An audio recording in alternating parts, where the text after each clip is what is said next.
Hello दोस्तों, Aaradhya race academy के YouTube channel में आप सभी का स्वागत है। दोस्तों, सभी प्रतियोगी परीक्षाओं के लिए भारतीय इतिहास में दोस्तों सबसे महत्वपूर्ण टॉपिक माना जाता है वो है खिलजी वंश। दोस्तों, खिलजी वंश ने करीबन 30 वर्षों तक शासन किया था, यानी कि 1290 ईस्वी से 1320 ईस्वी तक दिल्ली पर। दोस्तों, इस टॉपिक से संबंधित आज मैं आपको टॉप 20 प्रश्न है वो बताने जा रहा हूँ। ये प्रश्न आपकी आने वाली सभी प्रतियोगी परीक्षाओं के लिए अत्यंत महत्वपूर्ण है। कमेंट में आपको मित्रों बताना है कि आपके कितने प्रश्न है वो सही हुए हैं। दोस्तों, आराध्या रेस एकेडमी के यूट्यूब चैनल को अगर आपने अभी तक सब्सक्राइब नहीं किया है तो सब्सक्राइब जरूर करें, बेल आइकन को दबाएं, वीडियो को लाइक और अपने दोस्तों के पास में शेयर आपको जरूर करना है। वीडियो को तो फटाफट लाइक कर दीजिए। अभी बहुत ही शानदार लेवल के प्रश्न है, और भी ऐसे मैं प्रश्न है वो आपके लिए लेकर आऊंगा, बहुत ही शानदार लेवल के। देखिए, पहला प्रश्न, अलाउद्दीन खिलजी की विजयों को कालानुक्रमिक व्यवस्थित करें, वह सही विकल्प को चुनना है। दोस्तों, स्कूल लेक्चरर 2022 हिस्ट्री ग्रुप के अंदर ये प्रश्न है वो पूछा जा चुका है। कूट भाषा में मित्रों अपने को उत्तर देना है। अलाउद्दीन खिलजी की विजयों को कालानुक्रमिक व्यवस्थित करें, वह सही विकल्प चुने। दोस्तों, अब यहाँ पर आप देख सकते हैं, अब आपको ये पता होना चाहिए कि अलाउद्दीन खिलजी ने कब कब किसको जीता, तभी आप इस प्रश्न का है वो उत्तर दे सकते हैं। दोस्तों देखिए, मैं आपको बताऊं, गुजरात पर आक्रमण किया था इन्होंने 1298-99 में। ठीक है, 1298-99 में गुजरात पर आक्रमण किया था किसने? अलाउद्दीन खिलजी ने। उस समय वहां का शासक कौन था? तो दोस्तों रायकर्ण, याद रखना, रायकर्ण है वो दोस्तों वहां का शासक था। गुजरात को जीता कब? 1298-99 में। फिर दोस्तों अगला जो आक्रमण किया था वो किया था दोस्तों 1303 ईस्वी में। कहां पर किया था दोस्तों? ये चित्तौड़ पर आक्रमण किया था। ठीक है, शासक कौन था? शासक था दोस्तों रतन सिंह। कौन था? रतन सिंह शासक था दोस्तों। ठीक है, अब दोस्तों उसके बाद में देखिए देवगिरी और मालवा। तो मालवा पर आक्रमण किया था दोस्तों 1305 ईस्वी में। ठीक है, 1305 ईस्वी में मालवा पर आक्रमण किया, और वहां का शासक कौन था? तो दोस्तों महलक देव, याद रखना दोस्तों, महलक देव। ठीक है, ये दोस्तों मालवा का शासक था। ठीक है, उसके बाद में दोस्तों यहाँ पर देखिए देवगिरी। देवगिरी पर जो आक्रमण किया था वो दोस्तों 1307 से 1308 ईस्वी में ये आक्रमण है वो किया था, और वहां का शासक कौन था? तो वहां का शासक था दोस्तों राजा रामचंद्र देव। रामचंद्र देव। ठीक है, ये वहां का शासक था दोस्तों। कहाँ का? देवगिरी का। अब कूट भाषा में अगर अपन देखें तो अपना इसमें उत्तर क्या होना चाहिए? तो दोस्तों 1 4 3 1 4 3 2 इसका बिल्कुल सही उत्तर हो जाना चाहिए। तो यहाँ पर देखिए 1 4 3 2 कौन से ऑप्शन में दिख रहा है? ब नंबर का। तो यहाँ पर ब नंबर का ऑप्शन है वो इसका बिल्कुल सही उत्तर इसमें हो जाएगा। आगे देखिए सेकंड नंबर का प्रश्न है, राजवंश जो अलाउद्दीन खिलजी के आक्रमण के समय देवगिरी पर शासन कर रहा था वह है, बताइए वह राजवंश कौन था? जब अलाउद्दीन खिलजी ने देवगिरी पर आक्रमण किया तब वहां शासन कर रहा था। तो दोस्तों इसका जो राइट आंसर हो जाएगा वो है यादव वंश। कौन सा वंश? यादव वंश।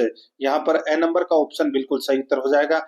हेडमास्टर संस्कृत एजुकेशन 2021 में यह प्रश्न है वो पूछा जा चुका है। मैंने आपको बताया दोस्तों देवगिरी पर उस समय राजा रामचंद्र देव है वो शासन कर रहे थे, और इसी राजा रामचंद्र को दोस्तों एक बार देखिए, एक बार तो अलाउद्दीन खिलजी ने कब पराजित किया? 1307 8 ईस्वी में।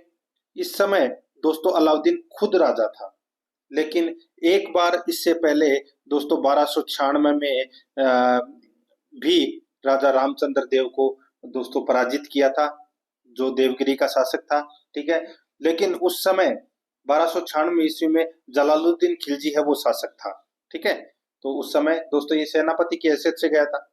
तो यहाँ पर अपना इसमें राइट आंसर क्या हो जाएगा? ए नंबर का ऑप्शन बिल्कुल सही, यादव वंश। नेक्स्ट 3 नंबर का प्रश्न है, इसमें देखिए दिल्ली का अलाई दरवाजा किसके द्वारा बनाया गया था?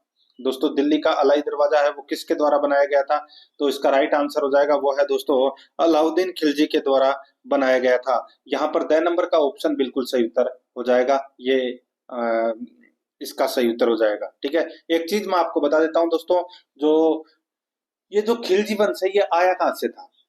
तो दोस्तों मैं आपको बताऊं, तुर्कों की 64 शाखाएं मानी गई है, ठीक है, जिसमें से एक शाखा है वो खिलजी थी। दोस्तों ये शाखा है, ये अफगानिस्तान की हेलल मंद घाटी, कौन सी घाटी दोस्तों याद रखना, हेलल मंद घाटी, ठीक है, ये इस घाटी में चौथी शताब्दी से ये बस चुकी थी, ठीक है, और वहीं से दोस्तों ये खिलजी वंश की है वो स्थापना हुई थी। और इसमें खिलजी वंश में दोस्तों टोटल 6 सुल्तान हुए हैं। कितने सुल्तान? 6 सुल्तान हुए हैं। नंबर 1 जलालुद्दीन खिलजी, नंबर 2 रुकनुद्दीन खिलजी, ठीक है, number 3 Alauddin Khilji, number 4 Shahabuddin Umar, number 5 Mubarak Khilji और नंबर 6 खुसरो खिलजी, ठीक है। तो ये आपको इसमें विशेष तौर पर याद रखना। कई किताबों में आपको 4 भी मिलेगा, कईयों में 5 भी मिलेगा, लेकिन टोटल 6 सुल्तान हुए हैं, ये आपको इसमें याद रखना है। तो यहाँ पर द नंबर का ऑप्शन बिल्कुल सही उत्तर इसमें हो जाएगा। आगे देखिए, यहाँ पे 4 नंबर का प्रश्न है, निम्नलिखित में से कौन 14वीं शताब्दी का एक कवि था? कौन 14वीं शताब्दी का एक कवि था? दोस्तों इसका जो राइट आंसर हो जाएगा वो है इसमें अमीर खुसरो। अमीर खुसरो है ये 14वीं शताब्दी का एक कवि था। यहाँ पर ब नंबर का ऑप्शन बिल्कुल सही उत्तर हो जाएगा। ये पुलिस कांस्टेबल एग्जाम में ये प्रश्न पूछा जा चुका है। नेक्स्ट आगे देखिए, अलाउद्दीन खिलजी का शासन कार्यकाल कितना था? दोस्तों अलाउद्दीन खिलजी का शासन कार्यकाल कितना था? दोस्तों मैं सबसे पहले आपको बताऊं कि जलालुद्दीन खिलजी का कितना था। दोस्तों जलालुद्दीन खिलजी का 1290 से लेकर और 1296 तक दोस्तों जलालुद्दीन खिलजी का था नंबर 1 शासक। उसके बाद में बनता है दोस्तों रुकनुद्दीन खिलजी। रुकनुद्दीन खिलजी है, इनका जो शासन है वो दोस्तों 1296 में ही खत्म हो जाता है, और 1296 में ही, यानी कि जब मरता है तो रुकनुद्दीन शासक बनता है, फिर दोस्तों उसके बाद में 1296 में ही अलाउद्दीन खिलजी है वो शासक बन जाता है, ठीक है। तो 1296 से लेकर और दोस्तों 1316 ईस्वी में दोस्तों अलाउद्दीन खिलजी की मृत्यु होती है। यानी कि दोस्तों आप देख सकते हैं 16 साल तो ये और 4 साल ये, तो कितने हो गए? तो दोस्तों 20 साल। 20 साल अलाउद्दीन खिलजी ने शासन किया। यहाँ पर ए नंबर का ऑप्शन बिल्कुल सही उत्तर हो जाएगा। अलाउद्दीन खिलजी के बाद में शासक बनता है शहाबुद्दीन उमर खिलजी, जो 1316 में शासक बनता है।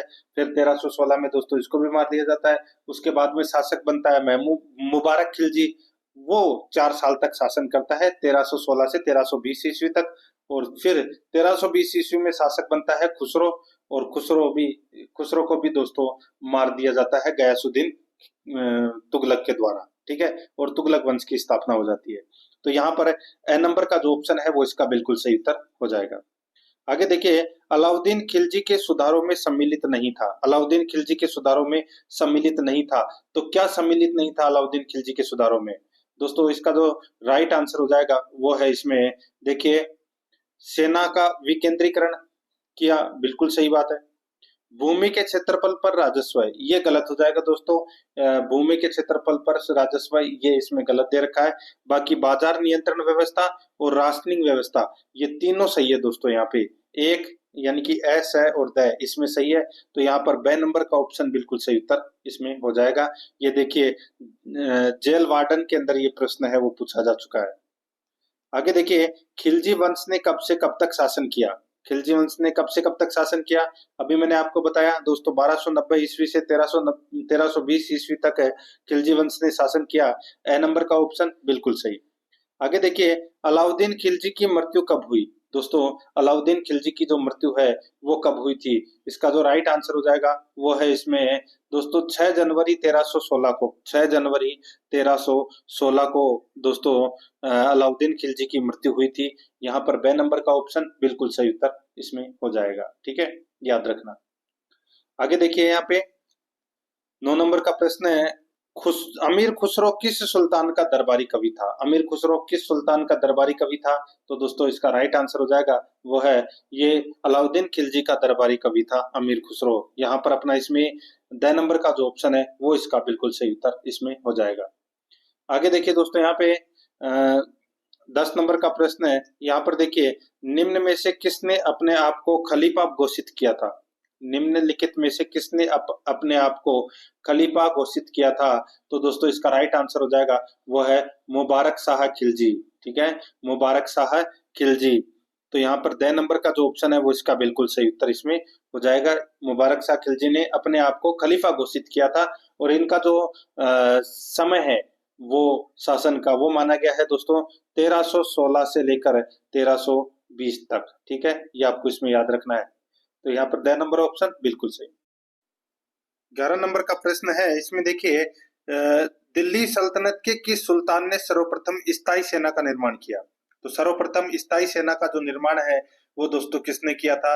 तो इसका सही उत्तर हो जाएगा वो है अलाउद्दीन खिलजी ने। यहाँ पर द नंबर का जो ऑप्शन है वो इसका बिल्कुल सही, अलाउद्दीन खिलजी ने। दोस्तों देखिए, ये दिल्ली की पहली सल्तनत में तुर्की सेना पर आधारित स्थायी सेना की नींव रखने वाला पहला सुल्तान है वो अलाउद्दीन खिलजी था। और दोस्तों उसने घोड़ों को दागने की प्रणाली भी शुरू की थी और सैनिकों की एक सूची भी रखी थी और सैनिकों को नकद वेतन देने की प्रणाली भी दोस्तों अलाउद्दीन खिलजी ने ही शुरू की थी। यहाँ पर द नंबर का ऑप्शन बिल्कुल सही उत्तर हो जाएगा। नेक्स्ट आगे देखिए, सेना को वेतन देने की प्रणाली का विधान किसने किया? तो दोस्तों ये किसने किया था? तो ये अलाउद्दीन खिलजी ने किया था। यहाँ पर 6 नंबर का ऑप्शन बिल्कुल सही उत्तर हो जाएगा। नेक्स्ट आगे देखिए, अलाई दरवाजा का निर्माण किसने करवाया? दोस्तों अलाई दरवाजा का निर्माण भी किसने करवाया? तो ये अलाउद्दीन खिलजी ने करवाया। 6 नंबर का ऑप्शन बिल्कुल सही, अलाउद्दीन खिलजी ने। नेक्स्ट आगे देखिए, खिलजी वंश का अंतिम शासक कौन था? दोस्तों मैंने आपको शुरू में ही बताया था कि खिलजी वंश में टोटल 6 शासक हुए हैं। कितने दोस्तों? टोटल 6 शासक हुए हैं, जिसमें अंतिम शासक था खुसरो खिलजी। ठीक है, और खुसरो का पूरा नाम क्या था? तो दोस्तों नासिरुद्दीन खुसरो शाह खिलजी। ठीक है, खुसरो का पूरा नाम क्या था? नासिरुद्दीन खुसरो शाह खिलजी। ये दोस्तों अंतिम शासक था। मुबारक शाह खिलजी मत कर देना, मुबारक शाह खिलजी जो है वो सेकंड लास्ट शासक था। ठीक है, तो यहाँ पर अपना इसमें ए नंबर का जो ऑप्शन है वो इसका बिल्कुल सही उत्तर हो जाएगा। याद रखना है आपको। खिलजी वंश का संस्थापक कौन था? फिरोज खिलजी। और जिसने भारत में सत्ता स्थापना के बाद में दोस्तों जलालुद्दीन की तो पदवी धारण की थी, इसलिए दोस्तों बाद में उसको जलालुद्दीन फिरोज शाह खिलजी के नाम से उसको जाना जाने लगा। ठीक है, तो यहाँ पर अपना इसमें ए नंबर का ऑप्शन बिल्कुल सही उत्तर हो जाएगा। आगे देखिए दोस्तों, यहाँ पे 15 नंबर का प्रश्न है, अलाउद्दीन खिलजी के आक्रमण के समय सिवाना का शासक कौन था? दोस्तों सिवाना का शासक कौन था? इसका जो राइट आंसर हो जाएगा वो है दोस्तों कौन था? शीतल देव। कौन था? शीतल देव। इसका राइट आंसर हो जाएगा द नंबर का जो ऑप्शन है वो इसका बिल्कुल सही उत्तर इसमें हो जाएगा, शीतल देव। याद रखना, अच्छा प्रश्न है ये। ठीक है, शीतल देव। द नंबर का ऑप्शन बिल्कुल सही उत्तर हो जाएगा इसमें, शीतल देव। नेक्स्ट है, आगे देखिए दोस्तों, यहाँ पे देखिए 16 नंबर का प्रश्न है, अलाउद्दीन ने चित्तौड़ का नाम बदलकर क्या रखा? दोस्तों अलाउद्दीन ने चित्तौड़ का नाम बदलकर क्या रखा? तो दोस्तों इसका राइट आंसर क्या हो जाएगा? वो है दोस्तों खिजराबाद रखा था। ठीक है, चित्तौड़ का नाम बदलकर खिजराबाद रखा था। चित्तौड़ पर आक्रमण कब किया था? तो दोस्तों 1303 ईस्वी में दोस्तों चित्तौड़ पर आक्रमण है वो किया था। किसने किया था? अलाउद्दीन खिलजी ने। तब वहां का शासक कौन था? तो दोस्तों राणा रतन सिंह शासक था।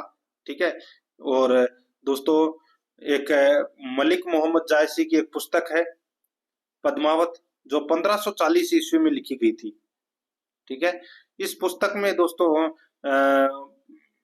ये जानकारी है वो प्राप्त होती है। ठीक है, तो यहाँ पर अपना इसमें सही उत्तर क्या हो जाएगा? वो है ए नंबर का ऑप्शन बिल्कुल सही। अलाउद्दीन खिलजी ने अपने बेटे खिजर खां, है ना, उसके नाम पर ही दोस्तों ये खिजराबाद है वो रखा था और अपने बेटे को ही दोस्तों चित्तौड़ विजय के बाद यहाँ का जो शासक है वो नियुक्त कर दिया था। ठीक है, तो यहाँ पर अपना इसमें राइट आंसर क्या हो जाएगा? ए नंबर ऑप्शन बिल्कुल सही। नेक्स्ट आगे देखिए, यहाँ पे 17 नंबर का प्रश्न है, गुजरात में नुसरत शाह ने मलिक काफूर को कितने दिनार में खरीदा था? बताइए, गुजरात में मलिक काफूर को दोस्तों नुसरत खान ने कितने रुपए में खरीदा था? दोस्तों देखिए क्या है कि गुजरात में खंबात बंदरगाह पर आक्रमण के समय एक दोस्तों हिंदू किन्नर यानी कि हिजड़ा था, जिसका नाम क्या था, मलिक काफूर। मलिक काफूर को दोस्तों नुसरत खान ने खरीदा, ठीक है। और जो बाद में अलाउद्दीन के दक्षिण अभियानों का प्रमुख सेनापति बना। और दोस्तों मलिक काफूर को 1000 दिनारी भी कहा जाता है। तो यहाँ पर इसका राइट आंसर हो जाएगा ब नंबर का ऑप्शन, बिल्कुल सही, 1000 दिनार में खरीदा था, ठीक है। आगे देखिए, गुलाम वंश की समाप्ति के बाद भारत में किस वंश की स्थापना हुई? तो दोस्तों बताइए कौन से वंश की स्थापना हुई गुलाम वंश के खत्म होने के बाद? तो दोस्तों देखिए, जो अंतिम शासक था कौन, खुसरो खिलजी। और खुसरो खिलजी की हत्या किसने की थी? तो गयासुद्दीन तुगलक ने। किसने दोस्तों, सॉरी, गुलाम वंश की समाप्ति के बाद भारत में किस वंश की स्थापना हुई? तो दोस्तों खिलजी वंश की, ठीक है। तो यहाँ पर अपना ए नंबर का ऑप्शन बिल्कुल सही उत्तर हो जाएगा। और खिलजी वंश की समाप्ति के बाद में दोस्तों तुगलक वंश की स्थापना हुई थी।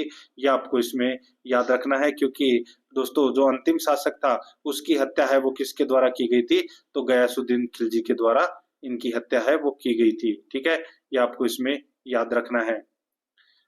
तुगलक वंश के गयासुद्दीन ने खुसरो की हत्या कर दी और तुगलक वंश की नींव डाल दी। और 8 सितंबर 1320 ईस्वी को गयासुद्दीन तुगलक है वो सिंहासन पर बैठा था, ठीक है। तो यहाँ पर अपना इसमें right answer A number option. तो दोस्तों ऐसे में और भी प्रश्न है वो आपके लिए लेकर आऊंगा। और कल हो सकेगा तो दोस्तों ये खिलजी वंश से संबंधित आपको कंप्लीट थ्योरी है वो करवाऊंगा। ऐसी चीजें आपको दोस्तों परीक्षा में भी देखने को नहीं मिलेगी और आपको किताब में पढ़ने की जरूरत भी नहीं पड़ेगी, ठीक है। दोस्तों आराध्या रेस एकेडमी के यूट्यूब चैनल को अगर आपने अभी तक सब्सक्राइब नहीं किया तो सब्सक्राइब जरूर करें, बेल आइकन को दबाएं, वीडियो को लाइक करें और अपने दोस्तों के पास में शेयर जरूर करें। मिलते हैं दोस्तों नेक्स्ट क्लास में। जय हिंद, जय भारत।